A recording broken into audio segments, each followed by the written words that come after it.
This conference will now be recorded. Hello, everybody. Jordan Girth here with the National Weather Service Office of Observations. Thank you so much for joining us for the Satellite Book Club seminar series. This is session number 164. Hope everybody's having a great week. And for those of you that are geographically positioned, looking forward to the annular eclipse on Saturday. Today's presentation is the National Weather Service Satellite Product Training Guide, a convergence of Weather Service satellite training resources. We have another Jordan with us today, Jordan Rabinowitz, meteorologist from the Scientific Services Division of the Eastern Region Headquarters. I'm glad to have the discussion following, facilitated by Brian Curran, the Science and Operations Officer at the Forecast Office in Midland, Texas. As you just heard, this session is being recorded, and there will be, as usual, opportunity for Q&A after the presentation. If you have not signed in with your full name, please make sure to note your name in the chat, and we will address the questions in the order that they are asked. We're always looking for future presenters. Please get in touch with our TowerS team members, Kashad Bowman and Emily Maddox, if you would like to present as part of the book club. And if you're looking for training materials, Ross Van Til can help you with that. I'd like to thank our TowerS team, particularly Kashad, Emily, and Lee, the Office of the Chief Learning Officer, GOZARN JPSS program, our presenter, facilitator, and all of you for being with us today. Without further ado, let me introduce Jordan. Jordan Rabinowitz is a meteorologist with the Scientific Services Division in Eastern Region, located in Bohemia, New York. He helps support the development and implementation of various training and educational resources which span a variety of subject matter areas tied to daily forecast operations. Jordan is also engaged in various data verification activities, which help support different research to operations-based efforts. This collective work is aimed at strengthening forecast approaches that help improve NWS Decision Support Services. Jordan, welcome back to the book club. Jordan, thank you so much for the introduction, and good afternoon, good morning, everyone. As introduced, my name is Jordan Rabinowitz. I'm from Eastern Region Headquarters, SSD, and today I'll be presenting to you about the NWS Satellite Product Training Guide. So before we move on to the next slide here, I'm going to just note that on the first slide here, there's a QR code that I'm sharing. This links back to the document itself to follow along. As a heads up to everyone listening, this is available for people with NOAA credentials. So if you try to access the resource that I'm going to be describing and talking about today, that might be a bit more challenging, but I can certainly grant access to it afterwards. But if you're a NOAA direct and NOAA affiliate, you should be able to access it today. So let's get started. So a bit of an outline. First, we'll go through a background, how this document came to be, how it started. We'll go over the functionality of the training guide itself. We'll review some best practices, recommended applications, how it can be used. A discussion of the training guide content itself will be gone over as well. And then we'll talk about where it's heading. What is the future of this resource? So first, you got to start about how it started. And how it started was simply put a varied poll of people from across the Weather Forecast Office domains across all NWS regions, and basically just to gather a poll of what was people's opinion and thoughts on the status and the structure of NWS satellite training overall. And the overall consensus was there's a lot of good resources out there, but that they were very dispersed, and there was a desire to consolidate them into a singular point as well as one could. Then this was reaffirmed going from the latter part of the calendar year of 21 into early 2022, where I reached out directly to a variety of Eastern Region SUs, satellite focal points, to just get further input on what people most desired, to get more pointed input on what they needed, what they were looking for, how they go about finding training, where they struggle, where they do not struggle, and how could this be improved, which led to further organizational and overall improvements to this resource, being the Satellite Product Training Guide.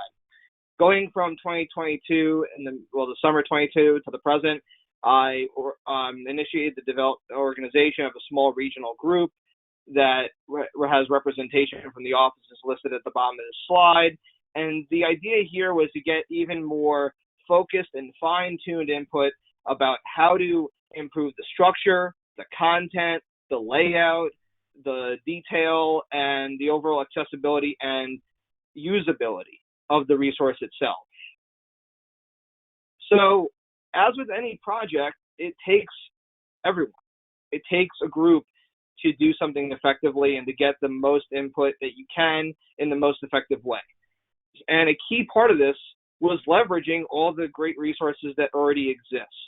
And I'm not going to list them all because I just have a extended list of resources and web pages and groups that help to contribute to this. Some are listed here in the second bullet point. But then beyond that, that's the small regional team that I mentioned from the last slide, with representation from Eastern Region offices, WPC, of course, myself at Eastern Region headquarters, SUS, and then further input from operational forecasters, help to steer even further improvement about just how they envisioned the structure being, or how they envisioned it being laid out, and how to just format and detail certain things. And of course, everyone had different opinions, which were averaged out over time. But the ultimate goal was to maximize the utility of this resource for both satellite training and satellite training refresher efforts. And they are slightly different because, of course, training is implying the start or the ongoing of a training initiative, whereas refresher could be something as simple as just fine-tuning or tuning up before a future season, summer, fall, winter, spring, etc., unfolds. And at the bottom are just a few examples of key groups, but there were many more that were contributors and helpful support points for this effort. So overall, the goal was to have a fully inclusive document, and that meant trying to cover as many service program areas as possible to do this. And I'm not going to list them all here. That you can see what's on the slide itself, but the goal was to have as much content and resources across the board as possible for all NWS service program areas related to both operational and related research efforts. Now, that being said, of course, some of these, like drought and soil monitoring, are, they have varied sources upon which information is gathered from to conduct appropriate analysis in the different arenas of the different topics presented here. So some of them have more or less satellite data in them, but wanted to be fully inclusive of resources that are either maybe satellite derived or satellite infused resources, and not just satellite direct training within the different sections of the guide itself. And of course, as with anything, as science research evolves, you have to match the growth to that development. And this is why a couple of times a year on average now, this document is audited. Up to this point, it's been myself with support from others, but we're looking to expand that. We'll get into that in a little bit. And of course, additional input is always welcome to accomplish that goal. So you're in the guide and wondering how to best use it. So for those of you that are able to access it today, again, for anyone that joined late, anyone without no credentials cannot get into the guide. So you may have trouble without submitting a request, which I would then have to approve from my end. But for those that can access it today, on page 2, you have the overall layout of the service program Google Doc list. And this is all the topics that are included. The links bring you directly to these individual service program documents within the resource itself. Once you select a given document within this list, then you can begin to sift through the material from the table of contents. So within each document, you have the table of contents, you have blue links that are included, and this allows you to skip to a given subsection within each service program Google document. So each section has the various resources as listed here. Like I'm just going to read off. You have Comet, MedEd, FDTD, NASA Sports, CRMB, and so on. So it has content from each of those resources included, and it also will show the last updated based on what I was able to find at least of the last content. This was up. The overall guide was updated as of May. of this year, being 2023. So hoping to update it again relatively soon. But that being said, that is how this was structured, and that's how you access each of the subsections within each service program Google document. Moving a little further along, within each of these documents, you have a link back to the table of contents. That's just bottom line, allows you to more easily maneuver through the document up and down. So you can link back to the table of contents to reorient yourself as you're going through various content within the Google Docs, the service program Google Documents. And taking it a step further from that, spread throughout each document inconsistently, just enough so you don't get lost, are these link back to top of section documents.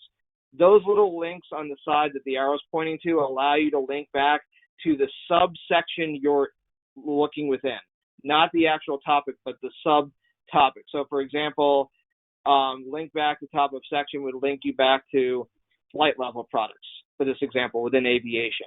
So it's going to link you back to the top of that given page, not back to the top of the table of contents. So it's going to help to do some intersection navigation.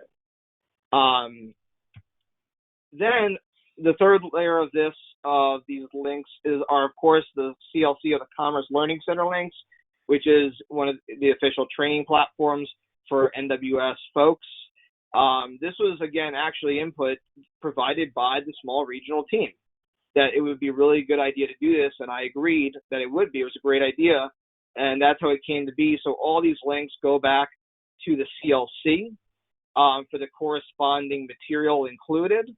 And as long as, of course, they're not removed or changed for any reason, building back to that. So that can be helpful for training purposes. If someone wants to get credit for a given series of modules to get strengthened or refresh themselves, and a Sue wants to keep tabs on someone's progress, of course, within the CLC, it might be a helpful means of doing that and accomplishing those goals.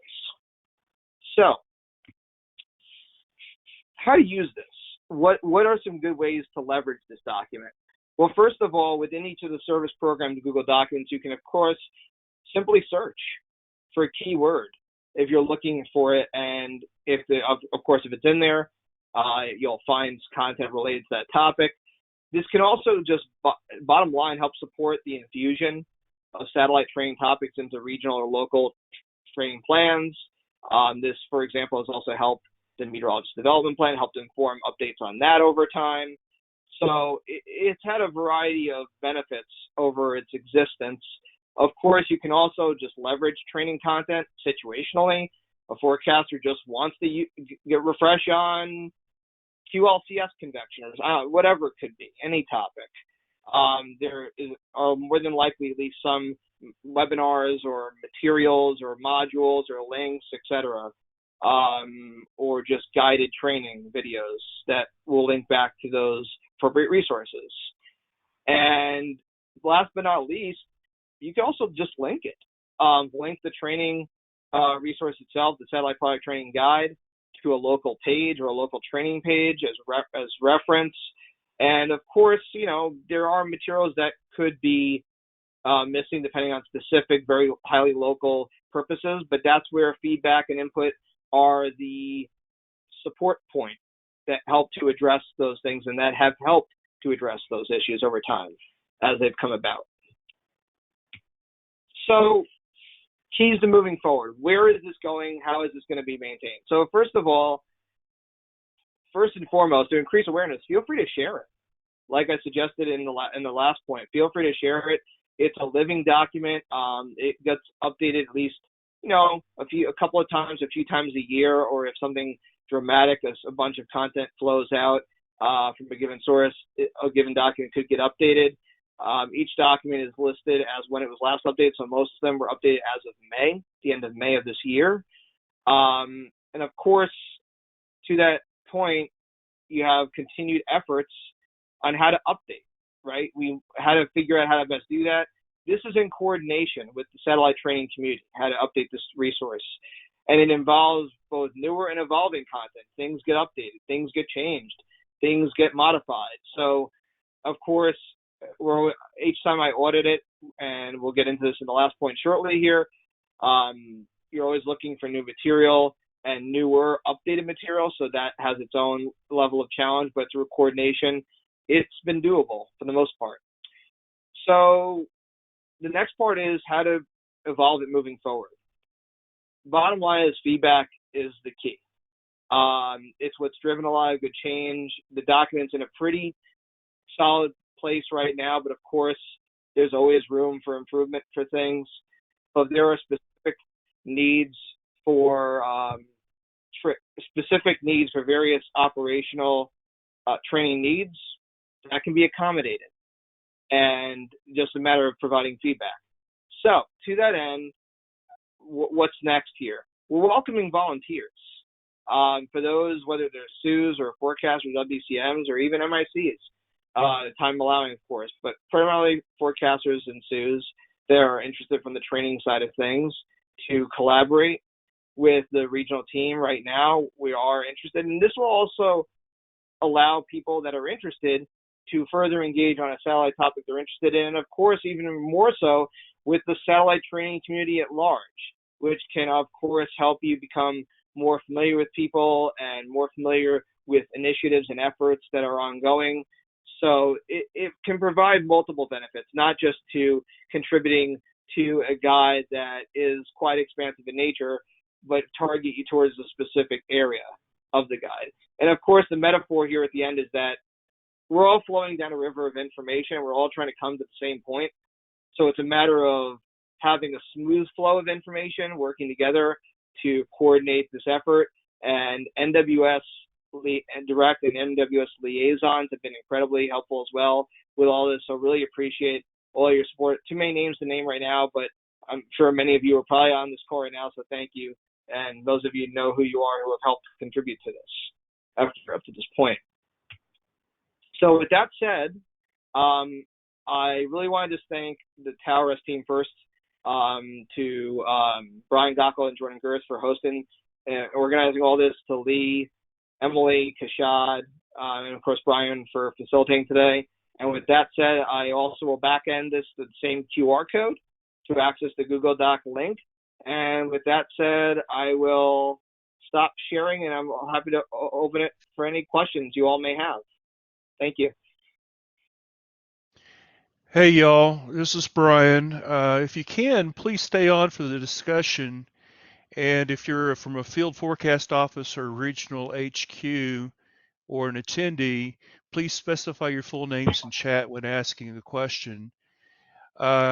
Pretty soon, Emily will put into chat the survey link for the Satellite Book Club, and we would sure appreciate your feedback on that.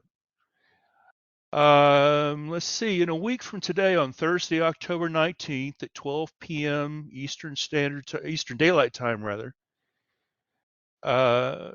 Perry Daney and Kevin Sullivan from the Aviation Weather Center will discuss the November 5th and 6th, 2022 severe mountain wave turbulence event through the Colorado Rockies.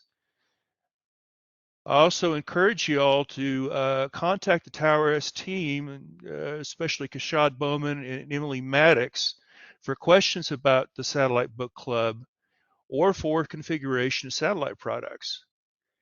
So with that being said, we can start off with questions that anyone might have for Jordan, either in chat, that'll work. Let's start off. I'll kick it off with a question that might facilitate some discussion. For folks who may be interested in getting involved in this ongoing effort, Jordan, what would be the first steps someone would need to take, and what should someone expect if they were to get involved? And I'm thinking, cross-regional, cross-pollination. How can that be facilitated? Yeah. So the first step, of course, would be reaching out to me. the next step, we have a document right now. If you're in the Google Doc, it's restricted just to not overwhelm people before they do want to get involved, if they were to be interested. But it's a document that lays out the way in which this effort can be organized. So basically how I went about organizing it up to this point, and how I went about auditing the document and its content. And as far as the role someone would play, what I'm envisioning is not overly time intensive, but basically can commit at least, a few hours every couple of months to auditing and going through the material. Some documents are longer than others. They range from anywhere from 7 to 25 pages with corresponding representative images for the training. So some of them seem longer, but it's because there's a lot more material for those topics. But it would probably be a few hours every few months to contribute to reviewing the material from the different resources to make sure we have the latest. So, for example, the book clubs that go through the previous sessions as one relevant example to here today, and just grab the latest material, add it to the document, and then make sure I have all the links properly lined up. So those would be the primary steps involved. Okay, cool. I do have one quick statement, and Jordan Girth has a question, but I want to also encourage the WCMs and those who do IDSS to also consider looking at this training guide and offer suggestions for improvement or new products. I do know that NASA Sport has a product that can be used for IDSS purposes using GLM data, which I find to be very important. And so it's not necessarily a SU training issue. The WCMs and forecasters doing IDSS can also contribute. Jordan Girth asks, he's interested to hear from Jordan or anyone if there are any lingering gaps in satellite-related training or examples of training that needs to be redone because it's dated. I guess I can tackle that first. Going through all this, the biggest eye-opener was how much there is out there. I never, in conversations with people I bounced ideas off of and that went through parts of the guide, more commented of, wow, I even forgot this was around, if this training resource was there. So a lot of the comments were about reinforcing the benefits of it than identifying gaps that I at least had heard of from my end. One thing I'll also mention, I failed to mention during my presentation, but it's worth noting, at the end of each document, I have a static list on the very last page of every service program Google document that has a static list of resources at the very end that encompass a bunch of higher level, program level web page links or resources to ongoing satellite training from an NWS or NWS affiliate that's maintained. So that can be helpful to resource as well. Just organized into a single place, but it's in every one, so you can't miss it in every single document. Awesome. Tim Schmidt asked the question, sometimes satellite blogs are referred to just-in-time training and can be useful for a refresher. Are there links in your docs for the satellite blogs like the SIM satellite blog, the liaison blog, etc.? There are, and actually those links are provided at the end. I have links to, I think, 6 different blogs, Visit, Sims, etc. They're all in there. And actually, there were earlier conversations within the team of whether or not we wanted to include specific blog relevant content, but that just would have been so overwhelming to try to begin to piece together that we opted to just go with the links themselves to the resources. Cool. Jorel Torres asked the question, he says, great presentation, Jordan. And he asked the question, are there near real-time satellite imagery links also available within the guide? There may be a few scattered around, but to my knowledge, there are not too many real-time. This was focused on the training effort, of course. Part of training is, of course, looking at real-time data to train yourself on real-time situations. So that's something that certainly could be added, and that's an idea for moving forward. So that's an idea right there. Cool.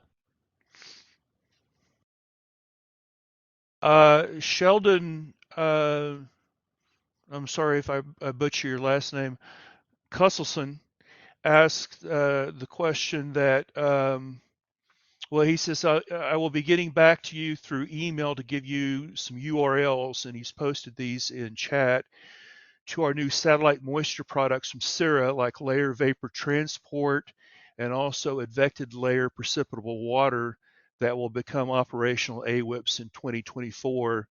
And he provides the links to the internet from the CIRA website. So he'll be getting back to you on that. That would be awesome for us out west.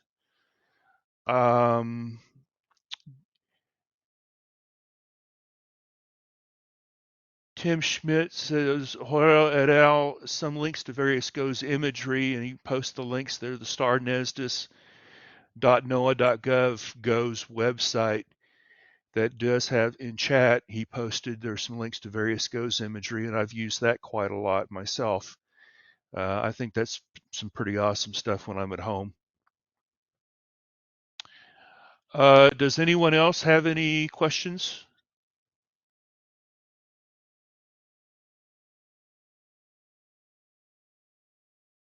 So I'll actually add one comment from my end to all of you in the audience, that don't think of this guide as an encyclopedia you have to read from front to back. That's not what it's meant for. This is meant to be a situational resource for specific topics. If you feel the need to go through it and want to take an admin day to try to go through it, I wish you luck in going through it, because it's quite lengthy. But use it as a situational refresher more than anything else, or to look at what has been out there that you're not aware of, or things that you find that I may not be aware of. We all can speak to one another, and that's also goes to your point, Brian, about cross-regional pollination of ideas. So if there are ideas, welcome to considering input. And there was that idea just today during the book club was outstanding for real-time imagery. So that could be a consortium page. So this is how this has happened. Okay. I have one question about GLM. Do you have a site for specifically addressing GLM data and how to interpret things like minimum flash area and flash extent density? So just thinking off the back of my hand without looking at the guide, which I'm not at the moment, there's a variety of GLM quick guides and various like that actually was a massive amount of content. I remember quite distinctly. There's a lot of content. If there are any links to GLM websites like data resources and so forth, there may not be as many of those, but certainly we can iterate on that and add more. But I know there are quick guides. There are some resources there may be some active data resource links as well, provided within. I don't remember offhand right at this moment. Okay. Well, I can look and see what's available.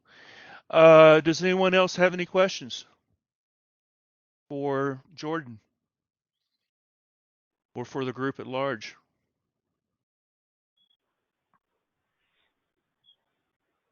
Going once? Going twice? Well, I guess we'll wrap things up, Jordan. If no one else, well, Dan Baumgard has a question here. He says, thank you for your leadership on this, Jordan, and the team's contribution. Love the targeted topic approach for a SUE wanting to hit a certain topic with their staff. His question is this: Has anyone created a replacement or updated GOES course for new employees? I wonder that myself. The original course is too big for our new hire on-ramping process and contains many Himawari examples. As far as course development, I may not be able to speak to that directly. What I can tell you is that any recent presentations, webinars that discuss newer techniques, whether it was within this book club itself or other webinars, I tried to capture that as well as I could from my end. As far as developing new materials, maybe someone in the audience might be able to speak to that better than I can to answer that particular question. Yeah, thanks, Jordan. Yeah, this is Jordan Girth with the Weather Service Office Observations. We are aware of that, and in fact, I've recently been in discussions with the Forecast Decision Training Division to give us and their training developers to give us an assessment of what it would take to do some basic updates and condensing of that condensing of that content. I'm not sure we've necessarily agreed on the condensing, but as far as updating the examples, because there's a lot of Himawari in there, I definitely understand that that we could improve the training by having more regionally relevant examples. And right now, just like everything else in the agency, it's going to be a matter of funding, but you know, we're nearly halfway through the life cycle for the GOES-R series, and it is a good time to have a look at that content and see what we can do to make sure it's fresh for the back half of the mission.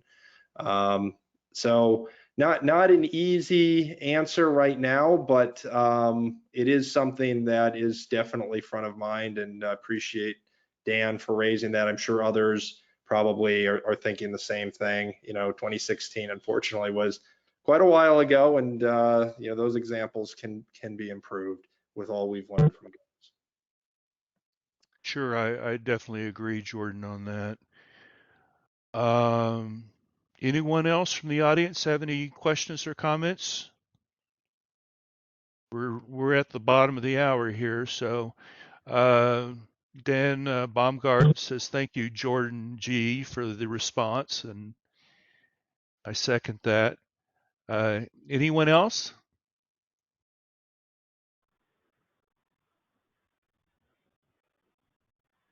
Okay, I guess if we're done here, I'll turn things back over to Jordan Girth for final remarks.